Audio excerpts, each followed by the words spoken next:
नेपाल में अचानक आए फ्लैश फ्लड ने भारी तबाही मचा दी है। हजारों जिंदगियां बर्बाद कर दी हैं और सैकड़ों घर उजाड़ दिए हैं। खौफनाक मंजर की ये तस्वीरें नेपाल के रसुवा जिले की हैं, जहां तिब्बत की ओर से भोटेकोशी नदी में अचानक आई भीषण बाढ़ ने सब बर्बाद कर दिया।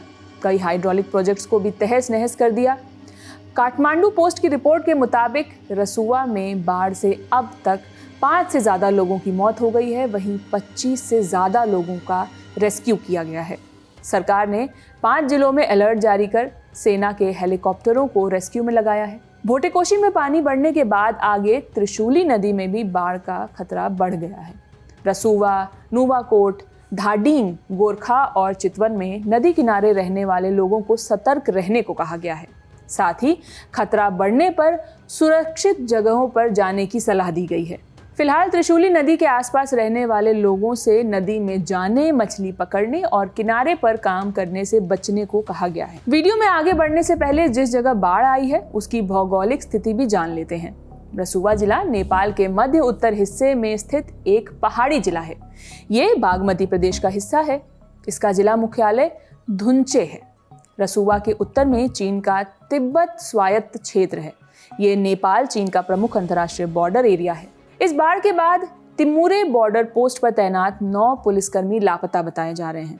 अधिकारियों के मुताबिक बाढ़ के बाद से इनसे संपर्क नहीं हो पाया है। हालांकि बॉर्डर पोस्ट पर मौजूद 25 से 30 दूसरे लोग सुरक्षित बताए जा रहे हैं।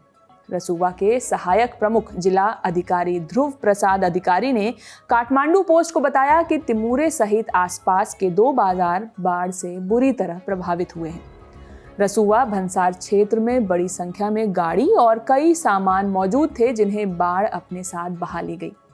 पिछले साल की बाढ़ में क्षतिग्रस्त हुई जगह को अभी हाल ही में बनाया गया था, जिसमें नया पुल भी इस बार बाढ़ की तेज बहाव में बह गया। रसुवा के प्रमुख जिलाधिकारी नरेंद्र परियार ने बताया है कि निचले तटीय इलाकों में हाइड्रोलिक प्रोजेक्ट्स के बह जाने और बस्तियों में बाढ़ का पानी घुसने की जानकारी भी मिली है। बाढ़ की भयावहता का अंदाजा इसी बात से लगाया जा सकता है कि बाजार और सीमा क्षेत्र में खड़े कई वाहन पानी के तेज बहाव में बह गए। स्थानीय स्तर पर बड़े पैमाने पर नुकसान की जानकारी भी सामने आई है। नेपाल के प्रधानमंत्री बालेन शाह ने रसुवा के बाढ़ प्रभावित इलाकों में बचाव और राहत के लिए नेपाली सेना, सशस्त्र पुलिस बल और नेपाल पुलिस को तैनात करने के निर्देश दिए हैं। प्रभावित इलाकों में दूसरे जिलों से भी अतिरिक्त सुरक्षा कर्मी भेजे गए हैं। बालेन शाह ने कहा है कि राहत और बचाव का काम तेजी से चल रहा है। आपदा प्रबंधन एजेंसी के साथ मेडिकल टीमें, स्काउट्स और रेड क्रॉस की टीमें मिलकर काम कर रही हैं। प्रभावित इलाकों में अतिरिक्त एम्बुलेंस और मेडिकल स्टाफ भी भेजा जा रहा है। बालेन शाह ने नदी किनारे के निचले इलाकों में रहने वाले लोगों को तुरंत सुरक्षित जगह पहुंचाने के निर्देश भी दिए हैं। तबाही के जो वीडियो सामने आ रहे हैं उससे अंदाजा लगाया जा सकता है कि बाढ़ कितनी खतरनाक थी। वैसे ये पहली बार नहीं है जब भोटेकोशी नदी में बाढ़ से बर्बादी हुई हो। भोटेकोशी नदी में पिछले साल भी बाढ़ आई थी। उस हादसे में 9 लोगों की जान गई थी, 24 लोग लापता हो गए थे। नेपाल और चीन को जोड़ने वाला फ्रेंडशिप ब्रिज भी बाढ़ में बह गया था। इसके बाद दोनों देशों के बीच रोड कनेक्शन और ट्रेड कई महीनों तक प्रभावित रहा था। भोटेकोशी नदी तिब्बत से निकलकर नेपाल में आती है, फिर आगे जाकर सुनकोशी नदी में मिल जाती है। यही सुनकोशी नदी आगे चलकर सप्तकोशी यानी कोसी नदी बन जाती है, जो भारत के बिहार में प्रवेश करती है। अब नेपाल में आई बाढ़ को देखते हुए बिहार में भी अलर्ट जारी कर दिया गया है। बिहार के मुख्य सचिव ने कई जिलों के डीएम के साथ वीडियो कॉन्फ्रेंसिंग के जरिए मीटिंग की है।